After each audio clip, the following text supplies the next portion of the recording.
नमस्कार, मी Nilesh Sodkar. Phaltan express news channel मध्ये आपलं स्वागत आहे. आज आपल्या सोबत आहे मिरगाव तालुका फलटण येथील निवृत्ती खताळ सर, जे राष्ट्रवादी काँग्रेस पार्टी अजितदादा पवार गटाचे तालुका उपाध्यक्ष आहेत. या ठिकाणी ते फलटण तालुक्यामध्ये युवकांना बरोबर घेऊन एक चांगल्या प्रकारचं काम करत आहेत.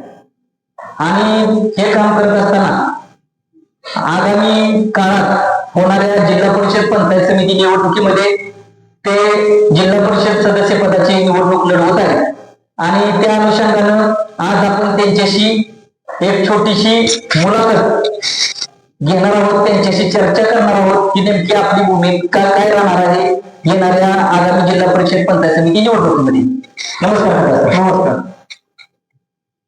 येणाऱ्या आगामी निवडणुकीच्या काळामध्ये आपली भूमिका नेमकी काय राहणार आहे? प्रथमतः मी माझा परिचय देतो. मी निवृत्ती खताळ सर, माझं गाव मिरगाव, तालुका फलटण, जिल्हा सातारा. मी अजितदादा पवार गटांच्या फलटण तालुका भादरवाड मध्ये उपाध्यक्ष पदावरती काम करत आहे. आणि येणाऱ्या काळामध्ये मी जिल्हा परिषद निवडणूक माझ्या युवकांच्या सहकार्यातून फलटण तालुक्यातील सर्व जनतेच्या आशीर्वादाने निवडणूक हे ताकदीने लढणार आहे. येणाऱ्या आगामी जिल्हा परिषद पंचायत समिती निवडणुकीच्या कालावधीत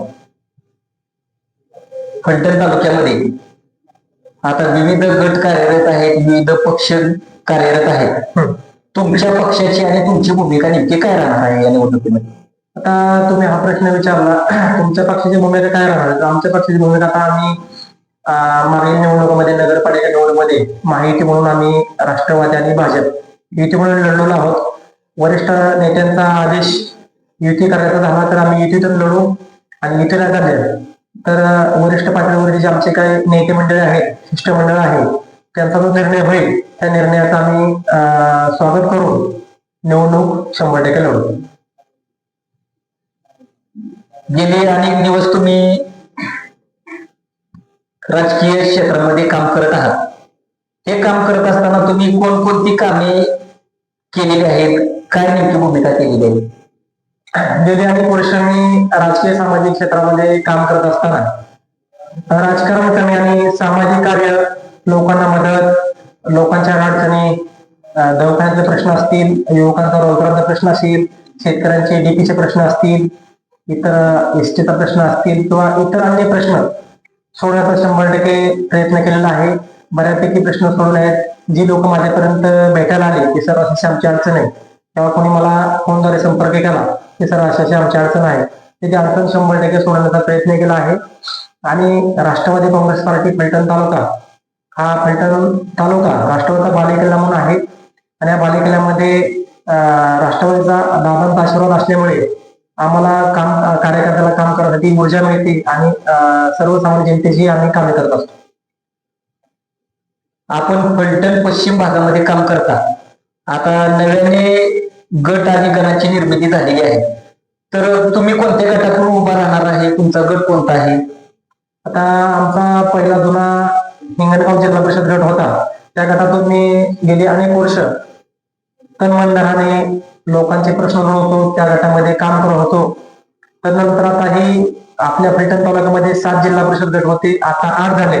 8वा आमचा नवीन गट झालेला आहे, वाठाणे मळकर जिल्हा परिषद गट. त्या वाठाणे मळकर जिल्हा परिषद गटातून सर्वांच्या आशीर्वादाने मी जिल्हा परिषद निवडणूक वाठाणे मळकर गटातून ताकदीने लढणार आहे, एवढं सांगतो. आता तुम्ही हे काम करत आहात राजकीय क्षेत्रामध्ये, राष्ट्रवादी काँग्रेस पार्टीमध्ये काम करत आहात. हे काम करत असताना तुम्हाला कोणकोणत्या अडचणी येतात हे काम करत असताना, आणि हे काम अडचणी येत असतात, या अडचणी सोडवण्यासाठी तुम्हाला कोण कोण सहकार्य करतं, कुणाचं मार्गदर्शन लागतं? महत्वाचं, राजकीय सामाजिक काम करत असताना अडचण तर काही येतच नाही. पहिली गोष्ट, चुकून एका दुसरी अडचण आली तर आम्हाला आमदार सचिन पाटील यांचे, आमदार साहेबांचे सहकार्य असतं. बाकी आमचे फलटण तालुक्याचे जेवढे शिष्टमंडळ आहे त्या सर्व शिष्टमंडळाचं सहकार्य असतं. अजितदादांचं आम्हाला मिळून मार्गदर्शन भेटतं. अजितदादांचे फलटण तालुक्यावरती लक्ष आहे. अजितदादांचे आशीर्वाद असल्या कारणाने आदरणीय सचिन पाटलांचे आमदार साहेबांचे आशीर्वाद असल्या कारणाने कोणत्या प्रकारची अडचण आतापर्यंत आली नाही आणि भविष्य काळात कधी येणार नाही याची आम्हाला पूर्ण खात्री आहे. सध्या शासनाच्या ज्या विविध योजना सुरू आहेत या योजनांबद्दल आपण काय सांगाल? शासनाच्या योजना भरपूर चालू आहेत आणि योजना आम्ही सर्वसामान्य जनतेपर्यंत प्रत्येक कुटुंबातल्या प्रत्येक सदस्यापर्यंत कुटुंबापर्यंत आम्ही त्या योजना पोहोचवलेल्या आहेत आणि त्या योजनेमुळे लोक इतकं प्रभावित आहेत की लोक समाधानी आहेत की बाबा हे माहितीचं सरकार, राष्ट्रवादीचं सरकार आहे महाराष्ट्रामध्ये, तर आम्हाला इथनं पाठीमागे जेवढा फायदा झाला होता एवढा या सरकार आल्यानंतर आम्हाला निश्चित चांगल्या प्रकारचा फायदा झाला आहे. आम्हाला योजनांचा फायदा होतो, योजनांची आम्हाला माहिती मिळते. तिथून पाठीमागे कोणत्याही प्रकारची माहिती मिळत नव्हती, पण या सरकार आल्यापासून माहिती मिळते आणि आमची चांगल्या प्रकारे म्हणजे शासकीय योजनांची आम्हाला माहिती मिळत असल्या कारणाने काम पण होत आहे. त्यामुळे फलटण तालुक्यातील म्हणता येईल सर्वसामान्य जनता ह्या सरकारवरती किंवा सगळ्यावरती खुश आहे. जिल्हा परिषद आणि पंचायत समिती निवडणुकीच्या अनुषंगाने तुमचे वरिष्ठ नेत्यांची किंवा तुमचे अशी काही बैठक वगैरे झालेली आहे का, की काय नेमकी भूमिका काय घ्यायची अशी? वरिष्ठांची आमची मीटिंग म्हणजे आमची महिन्यातून एकदा मीटिंग असतेच की सर्वांचं विचारणे होतात की बाबा पक्ष कसा वाढला पाहिजे, पक्षाचं काम कसं केलं पाहिजे किंवा इतर कोणाचे प्रश्न काय आहेत का त्या संदर्भात चर्चा असते आणि इच्छुक जे उमेदवार आहेत त्यांची विचारपूस केली जाते की बाबा तुमची तयारी चालू आहे का, तुम्ही तयारी करत आहात का, तुम्ही लढण्यासाठी इच्छुक आहात का, असेल तर तुम्ही तयारी करा. मला आमदार साहेबांचे वेळ आशीर्वाद आहेत. आमदार साहेबांनी मला शब्द दिलेला आहे की येणाऱ्या निवडणुकीमध्ये जिल्हा परिषदच्या निवडणुकीमध्ये तुम्हाला 100% तर तुमचा विचार केला जाईल.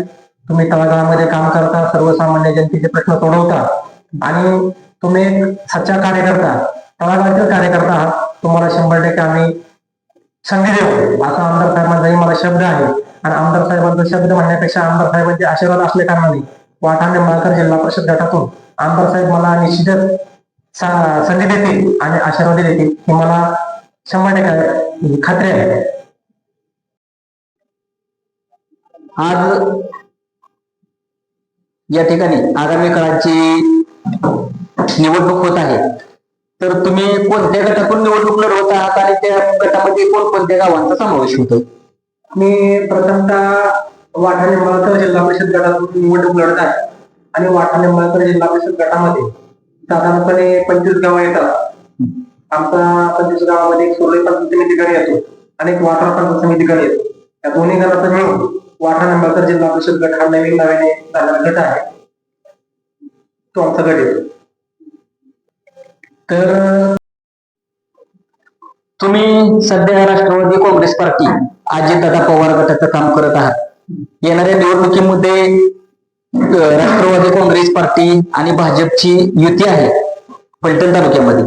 तर या निवडणुकीमध्ये आपल्याला या महायुतीने संधी नाही दिली तर तुमची भूमिका काय राहणार आहे? तुम्ही हा प्रश्न विचारला, चांगला प्रश्न विचारला. तर मला असं वाटतंय की फलटण तालुक्यामध्ये राष्ट्रवादी आणि भाजपची युती आहे आणि युती मला संधी देणार नाही असं होणार नाही. कारण मी सर्वसामान्य कुटुंबातून तयारी करत आहे, सर्वसामान्य कुटुंबातील जनतेचे प्रश्न सोडवत आहे, तळागाळातून प्रश्न सोडवत आहे आणि तळागाळातल्या कार्यकर्त्याला संधी भेटणार नाही असं होऊ शकत नाही. ही मला पूर्ण खात्री आहे की तळागाळातल्या कार्यकर्त्याला 100% संधी दिली जाते आणि राष्ट्रवादी आणि भाजप हे तळागाळातल्या कार्यकर्त्याला संधी देणारा पक्ष आहे. मला एवढा आत्मविश्वास आहे की माझ्यासारख्या कार्यकर्त्याला ते नाराज करू शकत नाही, 100% संधी देतील याची मला पूर्ण खात्री आहे. आणि जर समजा तुम्ही म्हणताय नाही दिली तर जे काय माझे वाठार निंबाळकर जिल्हा परिषद गटातील कार्यकर्ते आहेत, मित्र परिवार आहेत, त्यांचा मी विचार काय ती बघणार, विचार त्यांचा मला पॉझिटिव्ह निगेटिव्ह कसा होतो ते बघणार आणि त्याच्यानंतर मी निर्णय घेणार. पण निवडणूक ही 100% ताकदीने लढणार. आता माघार नाही, म्हणजे कुठल्याही परिस्थितीमध्ये माघार घेतली जाणार नाही. हा शब्द माझा नसून कार्यकर्त्याचा आहे की आपल्याला सर कसल्या परिस्थितीत ही निवडणूक ताकदीने लढायची आहे आणि विजयी आपल्याला 100% मिळणार आहे ही पूर्ण खात्री आहे. एवढं सांग. तुम्ही ही निवडणूक लढवत असताना पूर्ण एवढ्या आत्मविश्वासाने बोलत आहात, त्या पाठीमागचं कारण काय? तुम्ही चांगला प्रश्न विचारला. कारण एवढ्या आत्मविश्वासाने बोलतो की मला नवीन वाटाणा जिल्हा परिषद जर गट असला, नवीन वाटाणा जिल्हा परिषद गट जर असला तर त्या गटामध्ये मी चांगल्या प्रकारे तयारी केली आहे. माझे संबंध चांगले आहेत, तळागाळातील लोकांशी माझे संबंध चांगले आहेत आणि सर्वसामान्य जनतेचे प्रश्न मार्गी लावलेले आहेत. आणि त्या गटामधील सरपंच असतील, उपसरपंच असतील, चेअरमन असतील, व्हाईस चेअरमन असतील, सोसायटी सर्व संचालक असतील, तर आपले सर्व सदस्य असतील आणि खूप मोठ्या प्रमाणात तरुण युवकांचा मला पाठिंबा आहे. आणि सर्वसामान्यांचा पाठिंबा असल्या कारणाने सर्वसामान्यांच्या हातामध्ये निवडणूक आहे. मी फक्त एक निमित्त आहे. सर्वसामान्यांनी ही निवडणूक हातात घेतलेली आहे आणि सर्वसामान्यांचे मला आशीर्वाद असल्या कारणाने सर्वसामान्यांनी सांगितले, सर तुम्हाला तिकीट भेटू अगर ना भेटू, संधी भेटू अगर ना भेटू, आपल्याला निवडणुकीत लागतील लढा कशी. आणि तो आत्मविश्वास घेऊन, कार्यकर्त्यांचा आशीर्वाद घेऊन, त्यांचं मार्गदर्शन घेऊन, त्यांचं सहकार्य घेऊन हे निवडणूक लढणार आहे. त्यामुळे मला माझा आत्मविश्वास आहे की मी 100% निवडणुकीत ताकदीने लढणार आहे आणि विजय हा 100% होणार आहे. आज निवृत्ती खताळकर यांनी फलटण एक्सप्रेसची आगामी काळात होणाऱ्या जिल्हा परिषद पंचायत समिती निवडणुकीच्या अनुषंगानं एक छोटीशी मुलाखत दिलेली आहे आणि त्यामध्ये त्यांनी सांगितलेलं आहे की पक्षाने संधी दिली तर निवडणूक लढणारच आहे, परंतु पक्षाने संधी नाही दिली तरी कोणत्याही परिस्थितीत कार्यकर्त्यांचे विचार घेऊन ही निवडणूक 100% लढवणार आहे असं सांगितले. त्यांना फलटण एक्सप्रेसच्या वतीनं येणाऱ्या निवडणुकीसाठी, त्यांच्या भावी वाटचालीसाठी खूप खूप शुभेच्छा. धन्यवाद. नमस्कार. माझे वाटाणा महानगर जिल्हा परिषद गटाचे जे मतदार बंधू भगिनी आहेत, मित्र परिवार आहे, कार्यकर्ते आहेत, यांना नम्र विनंती, तुमच्याच घरातला सर्वसामान्य कुटुंबातला कार्यकर्ता, सर्वसामान्य कुटुंबातला एक शेतकऱ्याचा मुलगा आगामी काळात होणाऱ्या जिल्हा परिषद निवडणुकीसाठी वाटाणा महानगर गटातून निवडणूक लढवत आहे. या सर्वसामान्य शेतकरी वर्गातील कुटुंबातील तरुण युवा कार्यकर्त्याला आपण आशीर्वाद द्यावे ही नम्र विनंती. धन्यवाद.